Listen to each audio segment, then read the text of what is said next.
Glória a Deus. Abra sua Bíblia em Romanos.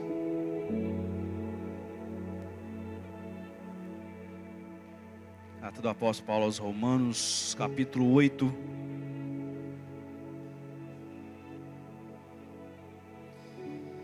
Aleluias. Você é líder de célula, a mensagem da célula está lá na porta.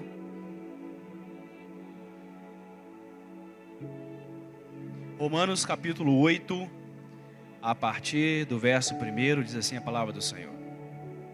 Portanto, agora nenhuma condenação há para os que estão em Cristo Jesus, que não andam segundo a carne, mas segundo o Espírito.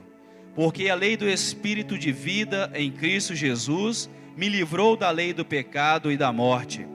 Porquanto o que a lei não podia fazer, visto como estava fraca pela carne, Deus, enviando o seu próprio Filho em semelhança da carne pecaminosa e como oferta pelo pecado, condenou o pecado na carne, para que a justiça da lei fosse cumprida em nós que não andamos segundo a carne, mas segundo o Espírito.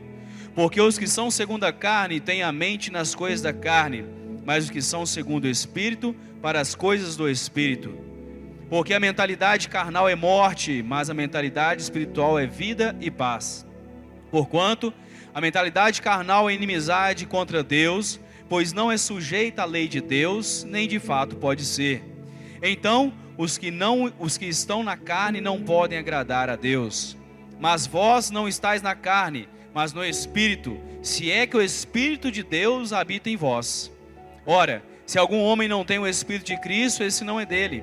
E se Cristo está em vós, o corpo está morto por causa do pecado, mas o Espírito é vida por causa da justiça. Mas se o Espírito daquele que ressuscitou a Jesus entre os mortos habita em vós, aquele que ressuscitou a Cristo dentre os mortos também vivificará os vossos corpos mortais, pelo seu Espírito que habita em vós. Portanto, irmãos, nós somos devedores não à carne, para vivermos segundo a carne. Porque se viverdes segundo a carne, morrereis. Mas se através do Espírito mortificardes as obras do corpo, vivereis. Porque todos os que são guiados pelo Espírito de Deus, esses são filhos de Deus. Porque não recebestes um espírito de servidão, para novamente temerdes, mas recebestes o espírito de adoção, pelo qual clamamos, Abba, Pai. Versículo 16. O mesmo Espírito dá testemunho com o nosso espírito de que somos filhos de Deus. Pai, te louvamos nessa noite, te agradecemos mais uma vez pelo privilégio de estarmos em tua presença, para ouvirmos a tua voz, ouvirmos a tua palavra. Para isso, Pai, levamos nossa mente, nosso coração cativo à tua presença. E eu te peço, Pai, coloca a muralha de fogo ao nosso redor, para que o inimigo não tenha influência, Pai, sobre mente alguma, mas que cada mente, Pai querido, cada coração esteja aberto para ouvir a Tua palavra, ouvir a Tua voz nessa noite, em o nome de Jesus. E não seja, Pai querido, voz de homem, mas apenas o Teu Espírito Santo, falando, Deus, fluindo em nossas vidas, como rios de água viva. Pai, nós entregamos a nossa vida em Tuas mãos, a nossa casa, a nossa família, porque cremos e sabemos quem somos em Ti, Senhor. Por isso, Pai, abençoa o Teu povo, a Tua igreja nessa noite, em o nome de Jesus. Amém. Amém. Amados, poder sentar. O título da mensagem dessa noite é identidade.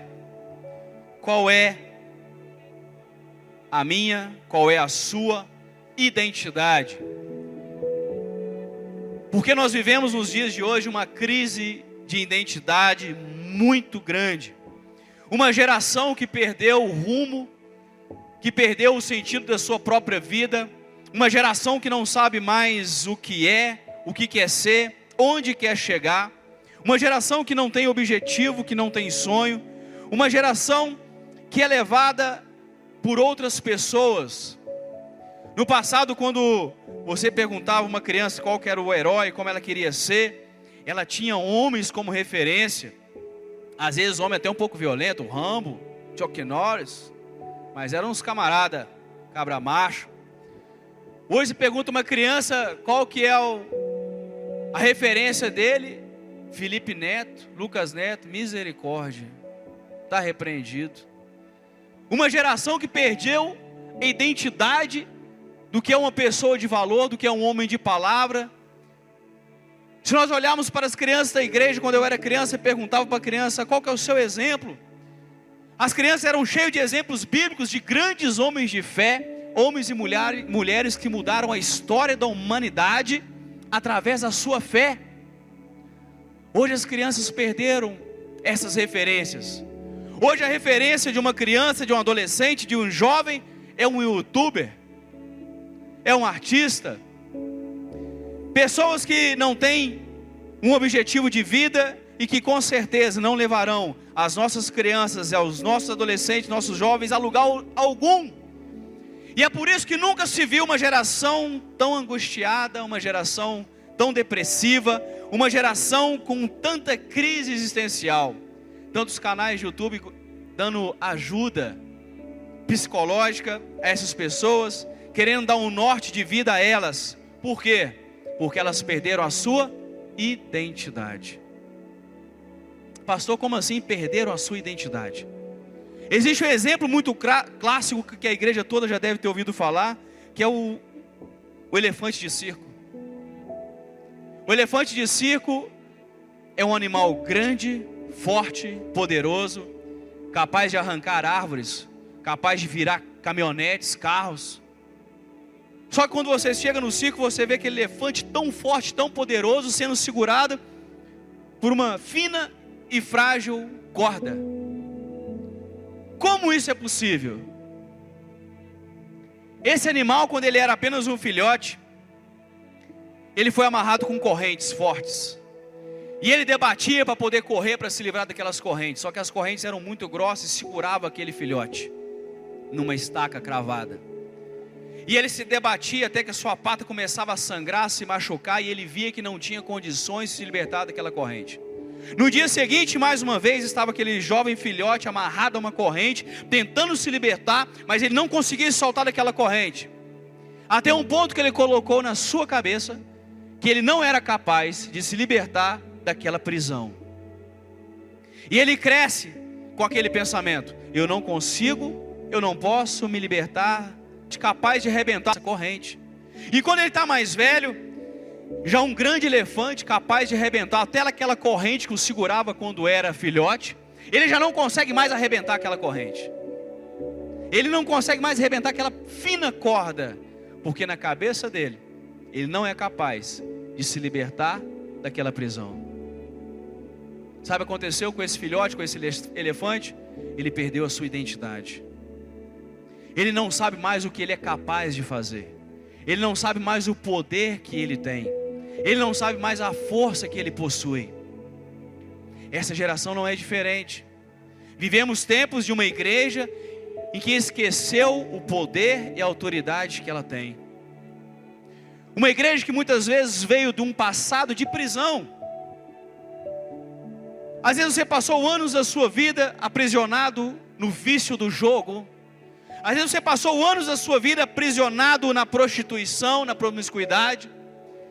Às vezes você passou anos da sua vida preso em tantas prisões, que quando você se converte ao Senhor, você se torna nova criatura, você acha que você não é capaz de mudar, você acha que você não é capaz de vencer, você acha que você não é capaz de ter autoridade como Jesus teve, como os grandes profetas de Deus tiveram no passado, porque nós vivemos uma crise de identidade. O crente não sabe mais o que ele é nos dias de hoje. Mas quando nós olhamos para a palavra, nós vemos homens e mulheres que também passaram por crise de identidade. Se nós examinarmos Números capítulo 13, conta a história dos espias de Israel. Moisés chama um representante de cada tribo de Israel, levanta aqueles homens e fala assim: olha, vocês 12, esses 12 príncipes, vocês vão visitar a terra prometida. Nós estamos aqui, entramos no deserto, vocês vão até a terra prometida, vão ficar 40 dias passeando na terra do Egito, na terra prometida, na terra de Canaã, e depois desses 40 dias vocês vão voltar e vai falar para o povo, para nós, o que nós vamos fazer. Durante esses 40 dias, eles passam por todas as cidades, por toda a terra de Canaã. E eles voltam para Moisés, reúne o povo. E no versículo 33 de Números 13 diz que 10 espias viraram para o povo e falaram assim: ó, nós olhamos os filhos de Anak e nós somos como gafanhotos perante eles. E o povo ficou com medo. E ele fala assim: ó, nós somos pequenos, nós somos fracos perante aquele povo, nós somos como gafanhotos, nós seremos destruídos. Josué e Caleb falam assim: não, vocês são doidos, nós servimos o Deus de Israel, nós somos filhos do Deus Altíssimo, Criador dos céus e da terra. Ele operou maravilhas agora no Egito, ele acabou de operar maravilhas lá e nos libertou do maior império que existe, que é o Império Egípcio. Ele também nos dará a terra. Aos 10, você está doido? Nós somos pequenininhos demais, nós somos muito fracos. E por causa da crise de identidade que esses 10 espias sofreram, eles passaram 40 anos no deserto. Uma viagem que era para ser de dias, durou 40 anos. Porque eles não sabiam quem eles eram em Deus. E Deus fala: olha, por que vocês não sabem quem vocês são? Porque vocês ainda não descobriram a identidade que vocês têm em mim. Vocês vão passar um ano no deserto por cada dia que ficaram na terra prometida. 40 anos. E apenas Josué e Caleb, que não perderam a sua identidade, tiveram o privilégio de entrar na terra prometida. Tiveram o privilégio de estar à frente daquela multidão, de todo aquele povo, para entrar na terra prometida. Porque em momento algum da vida deles, eles perderam a sua identidade. Eles sabiam quem eles eram em Deus. Eles sabiam que quem era por eles era maior do que todos os exércitos que estavam na terra prometida. Eles sabiam que se eles fossem, Deus daria vitória a eles. Mas toda aquela geração teve que passar 40 anos no deserto, descobrindo quem eles realmente eram. E durante 40 anos, alimentando do maná durante o dia, Deus mandava o pão. Durante o dia eles viam aquela coluna de nuvem dando sombra. Durante a noite via aquela coluna de fogo esquentando do frio do deserto. Durante 40 anos eles vendo um milagre dia após dia. Eles entenderam quem eles eram. Somos filhos de Deus. Somos filhos do Deus Altíssimo, Criador dos céus e da terra. Portanto a gente pode entrar, porque Deus vai nos dar a terra prometida. Não é pelo nosso merecimento, é pela graça de Deus. E quando eles entenderam isso, entenderam a sua identidade em Cristo Jesus, em Deus, eles entraram na terra prometida e possuíram a terra prometida. Mas não para por aí, porque passa geração, o ser humano sempre passa por crise de identidade. Se nós formos lá no Novo Testamento, nós vamos ver Pedro no capítulo 14 de Mateus, conta a história dos apóstolos que estavam naquela embarcação. E eles olham, viam um homem andando sobre as águas. E eles gritaram apavorados: é fantasma. Uns homens grandes, uns homens velhos daquele, olhou e falou assim: é fantasma. Ficaram com medo do fantasma. E aí Jesus disse: não sou eu, Jesus. E eles viram que era Jesus. Pedro vira para Jesus e fala assim: Senhor, mestre, deixa eu ir ter com você.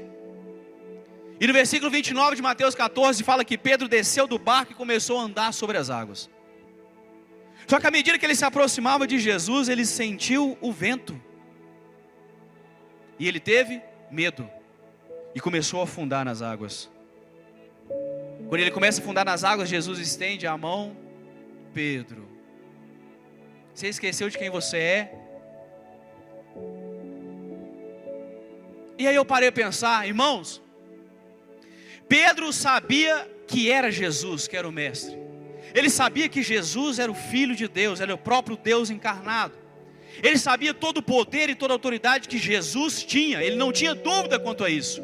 Por que que ele afundou? Porque ele duvidou de si mesmo. Ele não sabia ainda quem ele realmente era. Ele não sabia ainda o poder e a autoridade que ele tinha. Ele não sabia o que ele era capaz de fazer na presença do mestre. E o que me chama a atenção nesse texto fala que ele sentiu aquele vento e teve medo. Hoje nós chamamos esse vento de vento de doutrinas. Quantos ventos de doutrinas sopram sobre essa geração? Quantas doutrinas têm se levantado, falsos profetas, falsos ensinamentos? Outro dia nós estávamos conversando sobre os desigrejados, que eu citei pela manhã. Um número grande de pessoas que iam na igreja, criam em Jesus, participavam de uma congregação e de repente param de congregar. Os desigrejados. Já é tão grande os desigrejados que se virou igreja. É a igreja dos desigrejados. E aí você conversa com os desigrejados, você começa a observar a sutileza dos ventos de doutrina, dos falsos ensinamentos, meu irmão. E alguns irmãos daqui passou da vida, da nossa igreja, dando ouvido a vento de doutrina. Misericórdia. Fala comigo, misericórdia. Eu nunca fiz isso, ficou bacana. Todo mundo falou misericórdia. Misericórdia. E eu sento com os irmãos para conversar sobre isso. E eles começam, pastor, eu descobri que a igreja está toda errada. Eu falei assim, todas as igrejas estão erradas. Eu falei assim, já começamos bem, começamos concordando em alguma coisa. Eu também acho. Pastor, você afinal de contas a igreja é feita de pessoas. E eu queria saber aqui qual pessoa aqui dentro dessa igreja que não tem problema nenhum. Nenhum problema. Nenhum defeito. Glória a Deus, então você está no lugar certo. E eu falei com esse irmão, como o pastor tinha falado naquela pregação, falei assim, olha, se você descobrir essa igreja perfeita, não vai para lá não que você vai estragar ela. Porque você tem defeito. Você peca. Não é verdade, irmãos? Então não vai para essa igreja, você vai estragar ela. Eu falei com ele, irmão, toda igreja tem problema. Toda igreja tem erro, toda igreja tem defeito, porque a igreja, o corpo de Cristo, é formado por pessoas, somos nós. E todos nós temos defeitos. Todos nós inevitavelmente pecamos. A diferença é que nós arrependemos do nosso pecado. E Jesus é poderoso para nos lavar e nos perdoar o pecado. E é por isso que nós nos tornamos santos em Cristo Jesus. Em Cristo Jesus. Não nos tornamos santos em nós mesmos, mas em Cristo Jesus somos santificados todos os dias. E aí são levantadas teorias, amados, como o nome de Jesus. Fala que o nome de Jesus tem que ser um nome próprio. E falou assim, olha, se o seu nome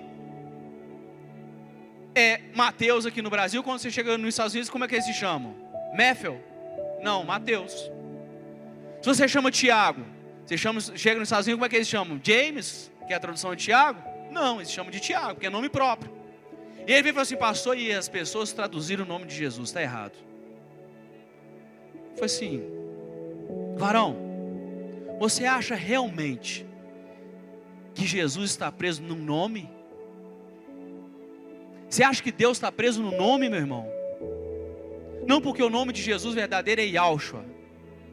Ok. Se a gente partir para esse princípio, já está errado. Porque no vocábulo hebraico não existe a vogal A. Assim como eles falam que não existiu o J, também não existiu o A. O nome de Deus está errado. Já tem A duas vezes. Já está errado. O nome de Deus, a Yahweh, também está errado. A pronúncia, porque não tinha vogal. O nome de Deus em hebraico no original é YWHY. E no original no hebraico antigo não existe pronúncia hoje. Nenhum judeu nos dias de hoje consegue pronunciar o nome de Deus no original hebraico antigo. E o que mais me chama a atenção, amados, é que Deus não está limitado a nome. Moisés chega perto de Deus no Monte Sinai e fala: Senhor, o povo pede para saber qual que é o nome, porque os nossos vizinhos aqui tudo tem nome. Um é Dagon, o outro é Astarote, outro é Baal, outro é Moloque, todos têm nome. Aí Deus vira para Moisés e disse: Moisés, eu não tenho nome não. Fala para o meu povo que o eu sou te enviou. Eu sou o Todo-Poderoso. Eu sou o Criador dos céus e da terra. Eu sou dominador de tudo. Eu sou todas as coisas. Eu sou tudo em todos. Não tinha nome. Meu Deus. Deus, Ele é Deus. Independente do nome que você dá a Ele, Ele continua sendo Deus. Por isso Ele fala isso para Moisés: Moisés, eu sou te enviou. Eu sou tudo. Eu sou o seu Deus. E o povo começa a adorar o Deus verdadeiro, Criador dos céus e da terra. O Deus que colocava temor em todas aquelas pessoas daquela região. Eles temiam o Deus de Israel, por causa dos inúmeros milagres que Deus fazia através do povo que descobriu a sua identidade, descobriu quem eles eram. Meu irmão, sabe por que nos últimos dias, a palavra de Deus em Apocalipse diz que o mundo irá se rebelar contra Israel, o homem do pecado? Porque vai ser a única nação do mundo que não vai aceitar o domínio do homem do pecado. Sabe por quê? Identidade. Identidade. Eles não aceitam outro Deus. É Deus e acabou. Fim de papo. Não, mas tem um, meu irmão, não adianta. É Deus na minha vida. Eles não aceitam. E é tremendo isso. Ventos de doutrina. Cuidado, amados, com o que vocês têm visto e ouvido. Converse. Busque realmente na palavra de Deus a informação para tudo, para todas as dúvidas que você tem. Quando nós olharmos para a palavra também podemos ver a história de Jacó. Capítulo 25 de Gênesis fala do nascimento de gêmeos, Jacó e Esaú, filhos de Isaac. E quando Jacó nasce, ele nasce segurando o calcanhar do seu irmão Esaú, só que Esaú sai primeiro. E no contexto histórico, o primogênito tinha valor. O primogênito, o primeiro filho homem, é o que recebia toda a herança dos seus pais. Ele recebia toda a honra. Ele era o cara abençoado pelo seu pai.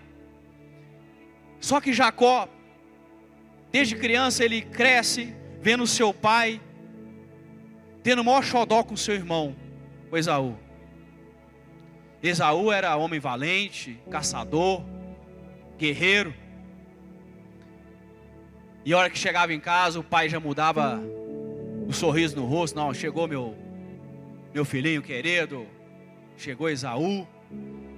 E Jacó cresceu vendo o pai amando o seu irmão e de certa forma o desprezando, porque ele não era o primogênito, ele era o segundo. E eu vejo, amados, quando eu olho para a passagem de Jacó, tantas pessoas que viveram histórias semelhantes, histórias de abandono, histórias de discriminação, histórias de inferioridade, que levam essas pessoas a terem uma crise de identidade profunda, ao ponto de Jacó invejar o seu irmão, porque ele queria, eu imagino que Jacó queria apenas a atenção do seu pai, que ele não tinha, apenas a atenção do pai, mas o pai só dava atenção para o mais velho. Só que quando a gente chega no capítulo 27 de Gênesis, é algo interessante, porque Isaac estava velho, já estava com os dias avançados, já estava cego, e ele manda chamar Esaú para abençoar ele, porque ele era o mais velho. Só que vem Jacó. A mãe, vendo a história do filho toda a vida, fala assim: não é possível que nem na última bênção meu filho não é abençoado. Jacó, vem cá, vamos colocar uma pele de cabrito em você, porque seu irmão é peludão. Você vai chegar lá, seu pai não está enxergando, vai colocar a mão em você e vai te abençoar. E aí chega Jacó perante seu pai Isaac. Isaac fala assim: Esaú, é você? Jacó fala: sou eu, pai. Ele olha e fala assim: eu estou cego, mas não estou surdo não. É Jacó. Não é Esaú não, é Jacó. Jacó: não, pai, sou eu, Esaú. É porque eu estou rouco. Aí ele falou assim: então vem cá então, chega aqui perto de mim. Aí colocou a mão dele, sentiu aquele pelo de cabrito, falou assim: ah, é verdade, é Esaú. Irmãos, quem confunde pelo de cabrito com pelo de homem? Nem Isaac, O mais bobo que fosse, ia confundir. Só que naquele momento eu imagino que caiu a ficha em Isaac. Eu falei assim, rapaz, eu passei a vida inteira desprezando Jacó. E ele quer tanto ser abençoado, que eu vou abençoar a vida dele. E o Espírito de Deus já estava testificando no coração de Isaac. Falando com ele, Isaac, abençoa o seu filho. E aí Isaac olha para Jacó. Ele não olha, né, porque estava cego já, mas ele coloca a mão de Jacó e diz, vem cá, Jacó, vou te abençoar. Eu chamei de Esaú, vem cá, Esaú, vem cá, vou te abençoar. E abençoa Jacó. Só que por causa daquela bênção, Jacó fica com medo e foge do seu irmão. Crise de identidade. E aí mais uma vez ele não sabe, beleza, eu fui abençoado, mas meu irmão agora vai me matar. E ele foge. E passa pelo deserto. E diz as escrituras que no deserto, ele se deita, pega uma pedra como travesseiro e coloca a cabeça naquela pedra, capítulo 32 de Gênesis. Quem coloca uma pedra como travesseiro, meu irmão? Ninguém faz isso. Você coloca palha, ou pelo menos as mãos debaixo da cabeça. Pedra? Isso mostra a angústia, a depressão e o desespero que Jacó estava naquele momento. Ele estava angustiado. Ele estava fugindo do seu irmão. Ele estava com medo de ser morto. Ele falou assim, eu nunca mais vou ver minha mãe, não vou ver minha família. Vou para um lugar que eu não sei onde que é. Não sei quem que eu sou mais. E aquela crise de identidade levou Jacó a uma depressão profunda. E ele estava ali repousado sobre aquela pedra. Só que quando ele adormece, ele tem uma visão. E essa visão me chamou muita atenção. Porque diz que Jacó abriu os olhos e viu uma escada chegando até o céu. E anjo subia e descia. Imagine você está deitado, você vê uma escada. E essa escada chega ao céu. Qual que é o normal? O anjo começar a descer e depois subir, ou subir e depois descer? Descer. E chegou no céu, o anjo começa a descer. Só que diz as escrituras que o anjo estava subindo e descendo. Ele começou a subir. Portanto o anjo estava onde? Estava com Jacó. Mesmo que você passe período de crise de identidade na sua vida, não sabendo quem você realmente é em Deus, Deus jamais te desampara. O anjo do Senhor estava com Jacó todo o tempo. Desde o nascimento de Jacó, o anjo do Senhor estava lhe guardando a vida dele. E ele consegue ver o anjo subindo. O anjo estava do lado dele. E Deus começa a falar com ele e fala assim, Jacó, seu nome não vai ser mais Jacó, vai ser Israel. A sua identidade é Israel. Quem você é Israel. Porque eu vou fazer de você um pai de multidões. Ele achava que estava morto. E Deus fala, não, essa não é a sua identidade. Esse não é quem você realmente é. Você é Israel. Naquele momento cai a ficha em Jacó. E Jacó que percebe que desde o princípio, desde quando ele ainda estava no ventre da sua mãe, o Senhor já guardava a sua vida. O Senhor já estava protegendo a vida dele. O Senhor já estava livrando ele. Falou assim, olha, eu serei contigo todos os dias da sua vida, Jacó. Entenda quem você é. Amados, precisamos saber quem nós somos. Muitas pessoas passam por crise de identidade. Já outras pessoas na Bíblia não passaram. José tinha tudo para ter uma crise de identidade profunda. Meus irmãos, José foi vendido pelos próprios irmãos. As pessoas que ele mais amava o abandonaram. Ele foi lá todo feliz ver como seus irmãos estavam, levar comida e água para eles. E aí os irmãos falaram assim, ó, chegou o sonhador, joga na cova. E ele achou que aquilo era brincadeira. Não, meus irmãos estão brincando, uma brincadeira de mau gosto. E ele achando que era uma brincadeira, ele começa a perceber que o negócio começa a ficar meio pesado.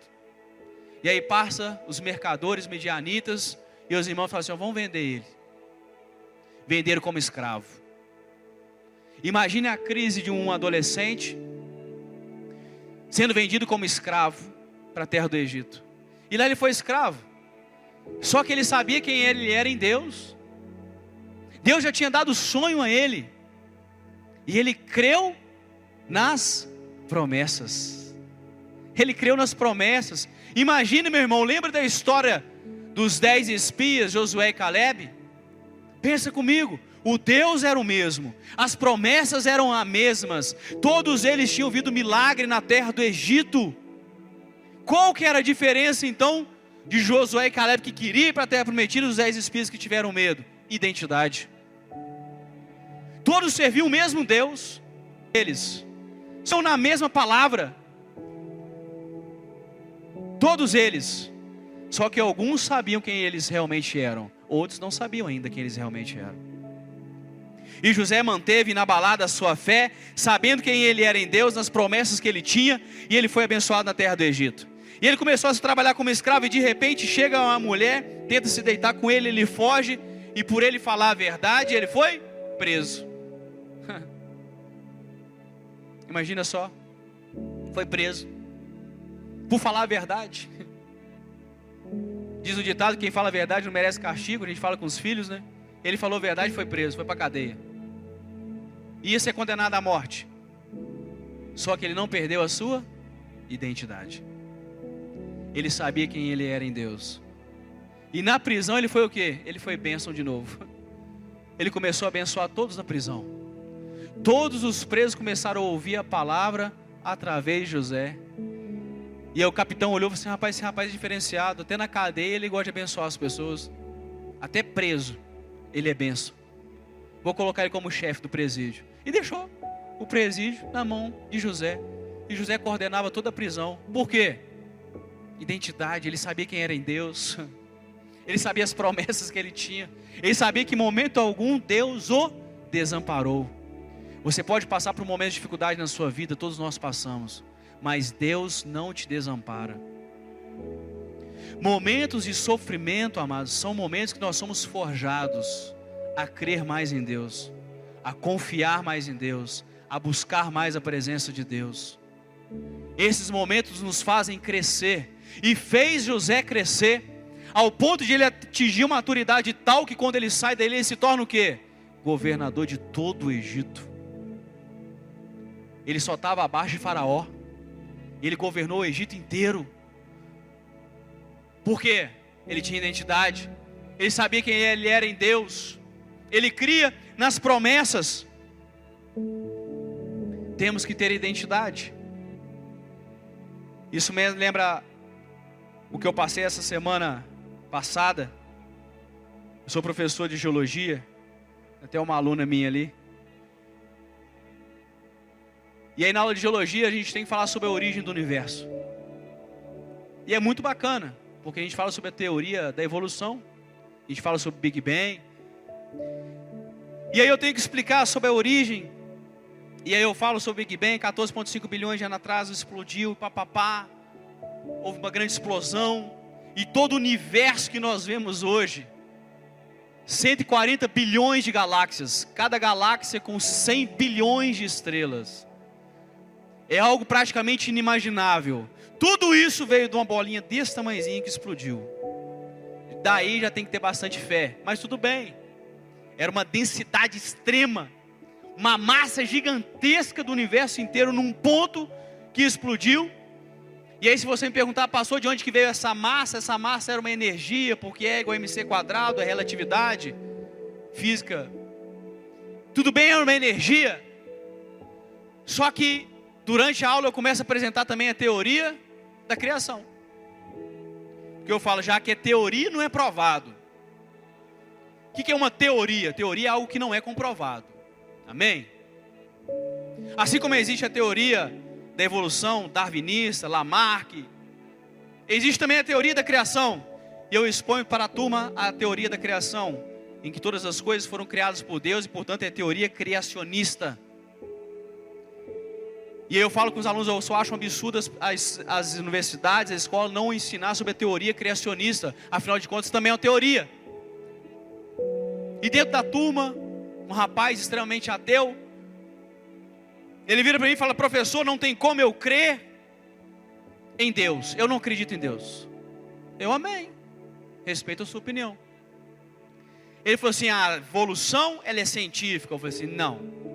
A evolução é pela fé. É pela fé. E você é um homem de fé.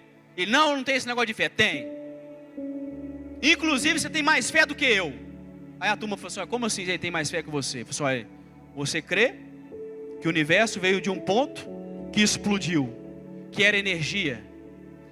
E eu lembro uma vez que eu estava num congresso, e um professor de física, doutor Antônio Carlos, ele estava explicando sobre a origem do universo. Eu estava no auditório, e ele voltou de uma forma muito bacana, explicando sobre a origem do universo, dentro da teoria evolucionista, até o ponto que ele chega no ponto do Big Bang.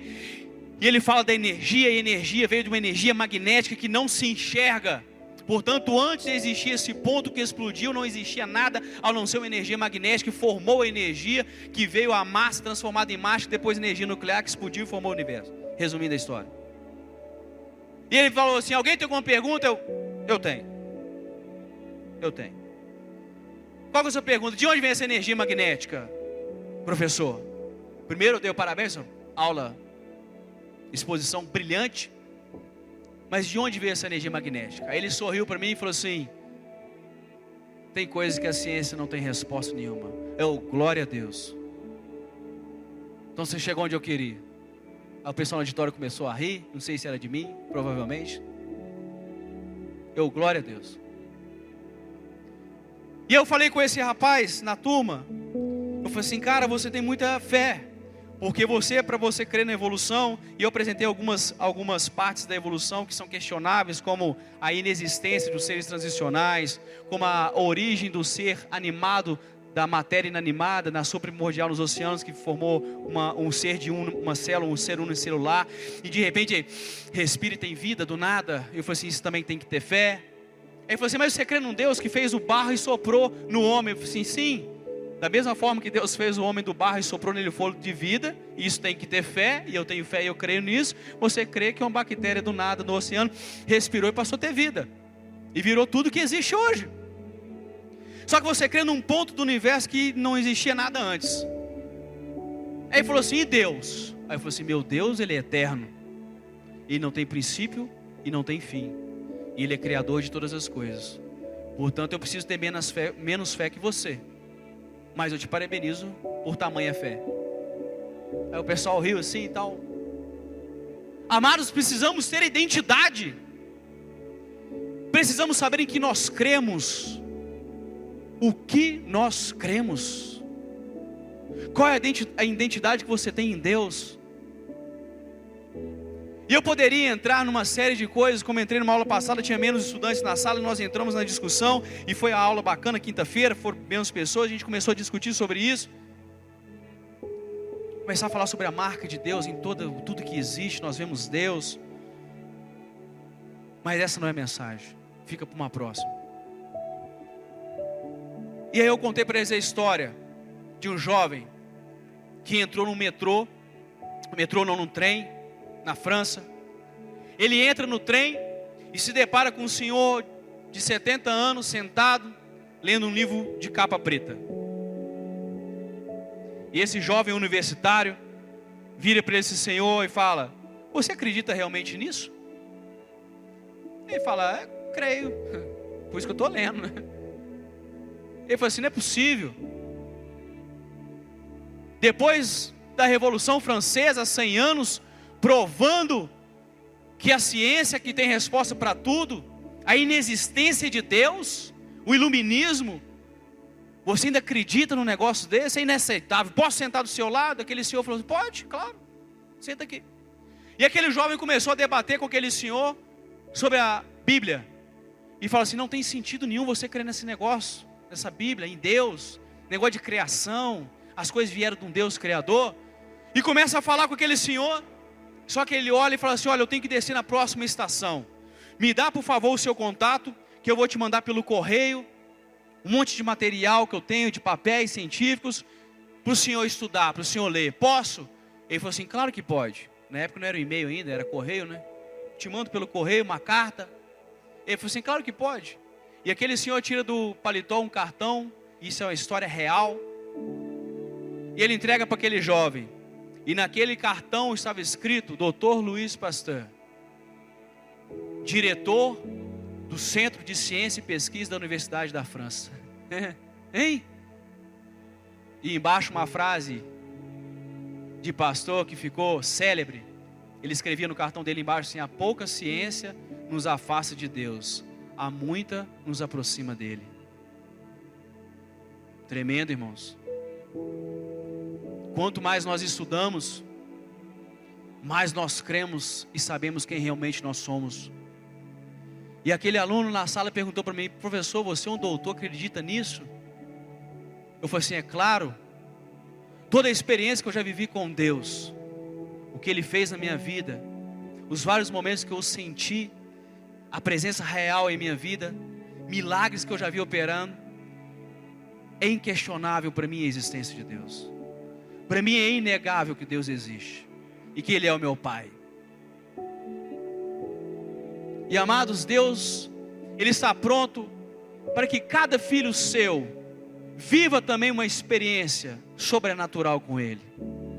Ele que quer que cada um de nós vivamos uma experiência profunda, real, inequívoca da sua existência, do seu poder e da sua graça sobre nossa vida. E é por isso que nas Escrituras nós entendemos isso, que a nossa identidade, ela está em Cristo Jesus. Ela não está em pessoas de YouTube, de internet, ela não está em eventos de doutrina, ela não está em coisas que o homem levanta, que muitas vezes líderes religiosos levantam. Não, a nossa identidade, ela está em Cristo Jesus. E é por isso que 1 Coríntios capítulo 15, versículo 10 diz que pela graça de Deus, eu sou o que sou. Eu não sou o que sou pelo conhecimento que eu tenho, pelas condições financeiras, pela cor da pele, ou porque eu sou gordo ou sou magro, porque eu sou alto ou sou baixo, mas é pela graça de Deus. E é pela graça, eu afirmo que pela graça de Deus nós somos todos iguais perante Deus. E é pela graça de Deus que nós somos filhos dele. Não é pelo que eu penso que eu sou, mas é o que Jesus diz que eu sou. É o que a palavra de Deus diz que eu sou. É essa palavra que mostra a minha realidade. E é por isso que eu preciso gastar tempo examinando as Escrituras, para compreender quem eu sou em Deus. Toda a autoridade que eu tenho, porque quando eu olho para as Escrituras, quando eu olho para que o Jesus diz que eu sou, eu falo que eu sou o Filho de Deus por adoção, em Jesus Cristo. Essa mesma Escritura diz que eu sou o Filho do Deus eterno, que eu sou bom, que eu sou longânimo, que eu sou benigno, que eu sou abençoado, que eu tenho poder, que eu tenho autoridade, que no nome de Jesus eu posso todas as coisas. Que no nome de Jesus eu posso orar por um enfermo, ele ser curado e operar milagre. E a ciência não explica isso. Que no nome de Jesus eu posso abençoar uma pessoa. Que no nome de Jesus eu posso amar o meu próximo como a mim mesmo. É isso que a palavra de Deus nos ensina, amados.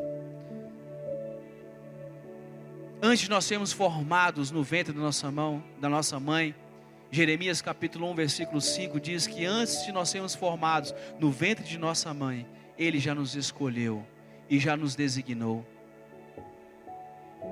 Quando Jacó teve aquele sonho e viu o anjo subindo do lado dele, ele entendeu que lá no ventre, quando ele estava segurando o calcanhar do seu irmão, o Senhor já era com ele. Antes de ele ser formado no ventre da mãe dele, Deus já era com ele e já tinha promessa que ele seria Israel, pai de multidões. É essa palavra que nós precisamos viver. Só que, amados, nós somos aquilo que nós vemos e aquilo que nós ouvimos. E a pergunta que eu tenho para o irmão nessa noite, para os irmãos nessa noite é: o que você tem visto e ouvido? Porque nós nos alimentamos daquilo que nós vemos e daquilo que nós ouvimos. Você tem ouvido ventos de doutrina? Você tem ouvido tantos ensinamentos na internet? Ou você tem ouvido o seu pai? Ou você tem ouvido a Deus? Eu vejo hoje tantas pessoas gastando tanto tempo na internet, ouvindo tantas coisas diferentes, tantos ensinamentos malucos. Vai para as Escrituras, meu irmão. Vai para a palavra de Deus. Deus, Ele é seu Pai. Ele tem prazer em te revelar a sua palavra. Portanto, busque nas Escrituras a revelação de quem é Deus na sua vida, de qual é a sua identidade em Cristo Jesus? Nós somos o que vemos e ouvimos. Gaste mais tempo da sua vida ouvindo a palavra de Deus, olhando e contemplando os milagres de Deus, porque a própria natureza testifica da glória de Deus. Gaste menos tempo com a internet, gaste mais tempo com Deus e com a sua palavra, que você vai ser extremamente abençoado. O Pai me adotou, porque essa é a minha identidade, eu sou filho de Deus, e Ele me adotou em Cristo Jesus. E diz as Escrituras que o Senhor, nosso Senhor, está sentado à destra do Pai, e essa mesma palavra diz que Ele me fez assentar em Cristo Jesus nos lugares celestiais. Portanto, se coloque de pé, porque você é filho de Deus, você é filha de Deus. Você em Cristo Jesus está sentado nas regiões celestiais. Isso significa, meu irmão, que você tem poder e autoridade.